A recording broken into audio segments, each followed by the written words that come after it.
Αλλά ήμασταν στα γλυκά και θέλω να σας πω ότι λίγο τα παρατρώμε τον τελευταίο καιρό τα γλυκά. Δεν ξέρω τι έχει γίνει λίγο με τα προφτερόλ. Ρε παιδί μου, είναι αυτή η περίοδος μετά τα Χριστούγεννα που σε πάει λίγο σκηνή κορδόνι και λες θα μαζευτώ. Αλλά λίγο δεν μαζεύεσαι. Εγώ νομίζω ότι είναι και κάτι άλλο. Λες, πλησιάζει το καλοκαίρι. Θα αρχίσουμε δίαιτα γιατί θα θέλουμε να βάλουμε τα μαγιό μας, τα καλοκαιρινά μας κτλ. Πρέπει να σφάω τώρα που μπορώ γιατί θα μπω σε πρόγραμμα μετά. Δηλαδή το σκέφτομαι και έτσι. Ποια Χριστούγεννα θυμάσαι? Κοντεύει να φύγει και ο Μάρτης. Πέρασαν 3 μήνες. Δεν μπαίνουν τα παντελόνια. Και αυτό ισχύει και για τους μήνες που λες ας πάω λίγο αυτό το διάστημα. Δεν φαίνονται κάποια πράγματα. Μετά θα φαίνονται. Ισχύει και για εμένα φαίνονται, ρε Ελένη, έχω μεγάλη περιφέρεια. Δεν έχεις περιφέρεια, σταμάτα. Και δεν ξέρω, πραγματικά σκέφτομαι καμιά φορά αν δεν περνάς τόσο καλά μαζί μας, γιατί σε βλέπω πιο αδυνατισμένο αρκετά σε σχέση με το πώς έβλεπα. Όχι, μα επειδή περνάω γιατί με νοιάζει και προσέχω. Και επειδή με νοιάζει στεναχωριέμαι όταν παίρνω. Γιατί παίρνω. Καλά, όλοι παίρνουμε. Δεν θα ξεχάσω. Όλοι μάθαμε τα προφτερόλ. Χρησμός, Τι είπα πάλι. Δεν θα ξεχάσω. Παιδιά, εγώ δεν είμαι του γλυκού και δεν θα ξεχάσω την πρώτη φορά που έφαγα τρίγωνο πανοράματος. Το έλεγα εσένα. Μου γκρίζες. Είναι αυτή η κρέμα που δεν είναι τόσο γλυκιά να σε λιγώσει, να σε λιγώσει, ευχαριστώ. Ούτε και άγλυκη και ήταν θέριο. Εθέριο, απλά τώρα το θέμα είναι ότι αυτό που λέει η Ελένη είναι αυτή η μεταβατική περίοδος που λες να προλάβω να φάω ό,τι προλαβαίνω. Απ' την άλλη, αυτό δεν είναι σωστό. Εγώ το κάνω να ξέρεις και σε μέρες αυτό. Δηλαδή, λέω ότι τη Δευτέρα θα ξεκινήσω να προσέχω και την Κυριακή τρώω ό,τι υπάρχει στο σπίτι που είναι κακό για να μην το φάω τη Δευτέρα. Και ο τροφολόγος μας λέει μια πολύ σωστή κουβέντα. Λέει να τρώμε τα πάντα με μέτρο. Δεν χρειάζεται να στερούμαστε γιατί η στέρηση, παιδιά, δημιουργεί ενοχικά, δημιουργεί προβλήματα. Να το λες. Δύσκολο να το κάνεις. Συγχρόνως, αν είναι να το φας, δεν πρέπει να έχεις ενοχές. Αυτό το λέω εγώ, δεν ξέρω τροφολόγος. Δηλαδή, αν φτάσει να το φας, μην το φας και αντί να χαρείς και να πεις το έφαγα, ρε παιδί μου, το έφαγα, το ρίξα έξω. Και τι έγινε. Ας τα απολαύσω την ώρα που το τρώω και κλαίμε από αύριο. Έτσι. Δηλαδή, αφού το κάνετε, αν το κάνετε, να το χαίρεστε και λίγο. Θυμάστε μια περίοδο παλιά που υπήρχε αυτό το βιβλιαράκι που μετρούσαν τις θερμίδες. Και ό,τι όποτε τρώγανε η μαμά μου, δηλαδή το είχε πάντα και είχε το κόκκινο βιβλιαράκι. Το καταραμένο, αυτό το κόκκινο που τα έλεγε κατά προσέγγιση, αλλά είχε δίκιο. Μέσα έπεφτε σε όλα. Δεν το ξέρω αυτό. Το κόκκινο θερμιδομετρητής. Δεν υπάρχει πια. Ο Weight Watchers. Όχι. Όχι, παιδί, ο θερμιδομέτρης. Ο θερμιδομετρητής που το πουλούσαν. Όχι. Δεν έχει σημασία. Παιδιά, πάμε στο γιατρό. Πολλά λόγια λέμε και να δούμε για απλά πράγματα.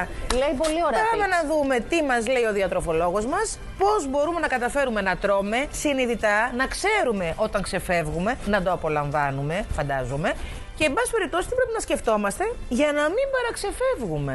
Δείτε το.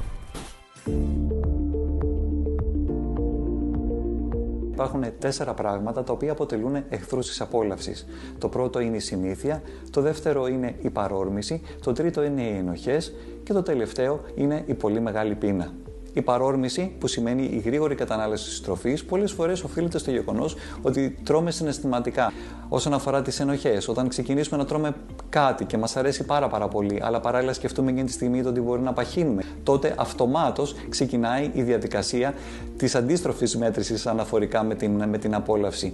Και τέλος, ότι αν πεινάμε πάρα πολύ, αν έχουμε πάρα πολύ μεγάλη πείνα, τότε προφανώς η ανάγκη για να πάρουμε ενέργεια στο σώμα μας είναι πολύ μεγαλύτερη και μας οδηγεί στη γρήγορη κατανάλωση τροφής.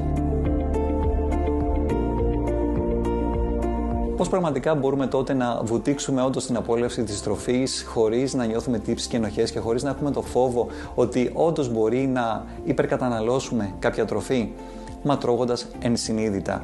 Τι θα πει όμως πρακτικά γευματίζω ενσυνείδητα, τι θα πει πρακτικά τρώω ενσυνείδητα.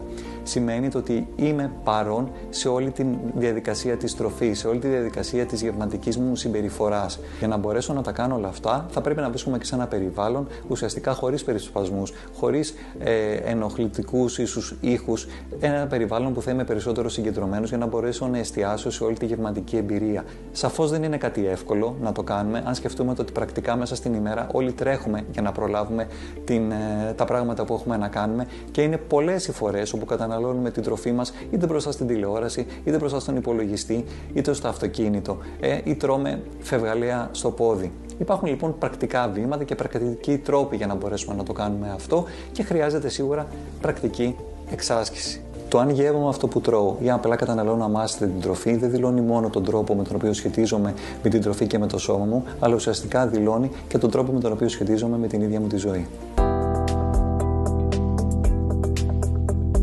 Πρώτο βήμα σημαντικό είναι το να βρεθούμε σε ένα περιβάλλον ηρεμίας και ησυχίας και να χτίσουμε πραγματικά εκείνη τη στιγμή σχέση με την τροφή. Όσο λοιπόν κρατήσουμε την μπουκιά στο στόμα μας, τόσο περισσότερο θα την απολαύσουμε. Ας παρατηρήσουμε λοιπόν αυτές τις αρνητικές σκέψεις ή αυτές τις σκέψεις που μπορεί να συνοδεύουν την γευματική μας εμπειρία και αντί να συμμαχίσουμε με αυτές, ας τις κατανοήσουμε και να δείξουμε αυτοσυμπόνια σε σχέση με αυτές. Αυτοσυμπόνια σημαίνει ότι αγκαλιάζω τον επικριτικό μου εαυτό και προσπαθώ να κατανοήσω τι ακριβώς τις έχουν γεννήσει. Η κατανόηση λοιπόν και το να αγκαλιάσουμε αυτό μας το κομμάτι, τις σκέψεις μας και τα συναισθήματά μας, αποτελεί επίσης ένα βασικό στοιχείο της ενσυνείδητης διατροφής, της γευματικής επίγνωσης. Όλα αυτά λοιπόν που μοιράστηκα μαζί σας, σαφώς δεν είναι εύκολο να τα αλλάξουμε και χρειάζεται να κάνουμε πρακτική καθημερινά προκειμένου να μπορέσουμε να μπούμε στη διαδικασία της γευματικής συνειδητότητας και της απόλαυσης της τροφής. Ορίστε, είπε ο γιατρός να συνειδητοποιούμε και να ζούμε την διαδικασία της τροφής. Εγώ που μου αρέσει, γιατί λέει παίρνουμε την μπουκιά και την μασάμε και την απολαμβάνουμε.